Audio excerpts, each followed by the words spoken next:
कलम का इस्तेमाल करना शुरू कर दो, सिर्फ बातों से नहीं होगा, और कीबोर्ड का इस्तेमाल कम करो कि ये कर लेने से हो जाएगा क्या। तो हेलो गाइस, मेरा नाम है आरव प्रताप सिंह, मैं बिट्स पिलानी कैंपस का सेकेंडरी का स्टूडेंट हूँ। और हाँ, मैं ही हूँ। एक हमने टेलीग्राम ग्रुप बना रखा है जहाँ पे अब 700 के अराउंड बच्चे हैं उस ग्रुप में, एंड सबसे बात हो रही है मेरी, एंड सबको गाइड कर रहा हूँ। तो मेरे कुछ कंप्लेंट्स हैं, मेरी कुछ शिकायतें हैं तुमसे यार, जो कि मेरे को लगता है एड्रेस करना बहुत ज़रूरी है। तुम लोग बहुत ही ज़्यादा बिगड़े हुए बच्चे हो, तुमको समझ नहीं आ रहा है। तो अगर मैं उसको 3 चीज़ों में बांटूं, तो पहला चीज़ ये है कि सबका सेम क्वेश्चन आ रहा है कि कौन सा टेस्ट सीरीज़ लें, कौन सा बुक लें, यही यार रिपीटेटिव क्वेश्चंस। ठीक है, तो मैं बिलीव करता हूँ किसी का प्रमोशन वगैरह करने का कोई सेंस नहीं है, ठीक है ना। मेरे पास ये ऑफर आते हैं। अब मुद्दे की बात है कि कौन सा तुम्हारे लिए बेस्ट रहेगा, तो सब अपने हिसाब से बेस्ट बनाते हैं। मेरे हिसाब से तुमको क्या करना चाहिए, जो तुम ले रहे हो, जो तुम्हारा बजट है उस हिसाब से दो, जो तुमको सूटेबल लगे, जिसका तुमको तुम्हारा दोस्त बता रहे कि अच्छा वो ले लो। बट थिंकिंग क्या होती है किसी भी टेस्ट सीरीज़ बनाने के लिए या किसी भी बुक को लिखने के लिए, है ना। हर एक पब्लिशर का, हर एक टेस्ट सीरीज़ बनाने वाले का एक तरीका होता है बनाने का। जैसे लेट्स अज्यूम कि मैं अगर टेस्ट सीरीज़ बना रहा होता तो क्या करता मैं करता ऐसा, मेरा स्टाइल ऐसा हो सकता था कि मैं स्टार्टिंग में तुमको आसान मॉक्स देता ताकि तुम्हारे मार्क्स अच्छे आए, तुम्हारा कॉन्फिडेंस बूस्ट हो। उसके बाद मैं तुमको थोड़ा पीक पे ले जाता, फिर तुमको मैं थोड़ा ऐसे टफ क्वेश्चंस देता अगले मॉक्स में, ताकि तुम्हारा कॉन्फिडेंस थोड़ा नीचे है कि नहीं। बट तुम थोड़ा मोटिवेटेड रहते हो तो तुम सोचते हो कि नहीं ये वाला ख़राब गया, अगली बार अच्छा करेंगे। ऐसे करके कि तुमको मैं ऐसे डिज़ाइन करता ताकि तुम्हारा सारा कंसेप्ट भी कवर हो जाए, एंड तुम्हारा आसान हार्ड पेपर का लेवल बिल्कुल चेंज हो जाए। उस केस में तुमको जो दिक्कत ना आए, मतलब कि बिट सेट में कुछ भी अगर आ जाए तो तुमको दिक्कत ना आए, हर एक टाइप तुम्हारा कवर्ड हो, है ना, मेरे मॉक्स देके। ठीक है, तो मैं एज अगर रिस्पॉन्सिबल मॉक बना रहा हूँ तो मैं ऐसा सोचता, तो जो भी बना रहा है वो भी ऐसा सोचा होगा, लेट्स अज्यूम दैट। तो तुम किसी का भी मॉक लो, उसको पूरा करो। अगर तुम उसके स्टाइल से फेमिलियर नहीं हो, कुछ भी नहीं हो, बट वो अगर अच्छा मॉक बनाने वाला होगा तो वो अपना पूरा टाइप हर एक टाइप ऑफ क्वेश्चन हर एक सब्जेक्ट का कवर करेगा अपने मॉक में। तो जिसका भी मॉक लो उस मॉक को पूरा करो। ये नहीं कि 2 तुमने किसी का किया, बाकी 18 छोड़ दिए, फिर तुम नए मॉक पे शिफ्ट हो गए। सिर्फ शिफ्ट करने से काम नहीं चलेगा। तुम जिसका ले रहे हो उसके साथ ऐसे रिलीजियसली फॉलो करो, उसका पूरा मॉक खत्म करो, ठीक है ना। तब जाके तुमको हो सकता है फ़ायदा दिखे। एंड उसके साथ अगर बात करें बुक का, तो बुक का भी सेम सिस्टम है। हो सकता है कुछ लोगों को बुक टफ लग रहा होगा, कोई बुक किसी को आसान लग रहा होगा, बट उससे फ़र्क नहीं पड़ता। अगर तुम कोई बुक उठा रहे हो उसको पूरा करो, ठीक है ना। एंड अगर तुम्हारा सिलेबस बिल्कुल ही हुआ नहीं पा रहा है, बिल्कुल स्टार्टिंग में हो तुमको बिल्कुल कुछ नहीं आता, तुमने अभी जस्ट 1 शॉट वीडियो देखा है किसी भी टॉपिक का, उस केस में अपने कोचिंग मटेरियल का जो सबसे आसान टॉपिक्स होता है ना, जो स्टार्टिंग में बिल्कुल कोचिंग वाले देते हैं, वो सॉल्व कर लो ताकि तुमको थोड़ा कॉन्फिडेंस बिल्ड हो। उसके बाद तुम PYQs में जाओ, क्योंकि डायरेक्टली PYQ में जाओगे हो सकता है थोड़ा तुमको डर लग जाए कि यार बन नहीं रहा, ठीक है। तो ये बहुत ही जेन्युइन एडवाइस है एक। उसके आते हैं कि बहुत लोग का ये बकवास क्वेश्चन रहता है कि स्टडी आवर क्या है। भाई स्टडी आवर का कैसे कोई डिफाइन कर सकता है। स्टडी आवर बहुत ही सब्जेक्टिव चीज़ है। हर एक बच्चा अलग होता है, हर एक बच्चा का ग्रास्पिंग पावर अलग होता है, हर एक बच्चा का लर्निंग कैपेसिटी अलग होता है, हर एक बच्चा का स्टडी आवर कैपेसिटी अलग होता है। हो सकता है तुम कोई चीज़ 2 घंटे में सीखो, तुम्हारा कोई पीयर होगा जो वही चीज़ 1.5 घंटे में ही सीख लेगा। उस केस में यार तुम कैसे मैच करोगे। द मोर द बेटर, ये याद रखो, ठीक है ना। अपने आप को लिमिट नहीं कर देना है कि भाई मेरे को 2 घंटे ही पढ़ना है, आज 2 घंटे हो गए, आप जाके देखेंगे यूट्यूब वीडियो।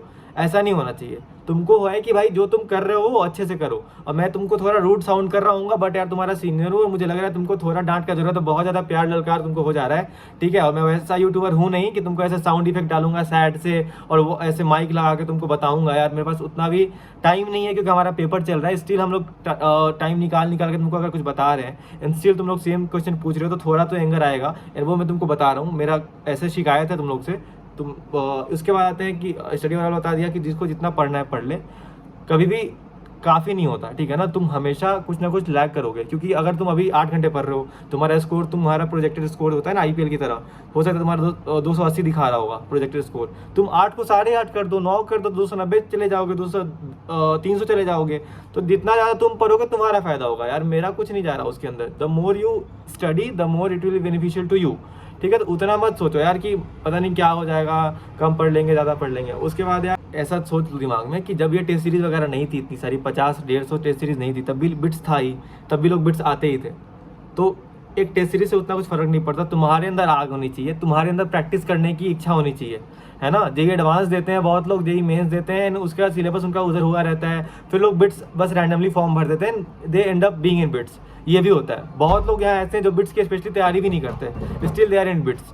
तो ज़्यादा फर्क नहीं पड़ता टेस्ट सीरीज बुक से। बस तुम ये ध्यान रखो कि जो तुम करो रिलीजियसली करो, वर्क हार्ड, है ना, जो भी तुम पढ़ रहे हो उसको अच्छे से पढ़ो ताकि तुम्हारा,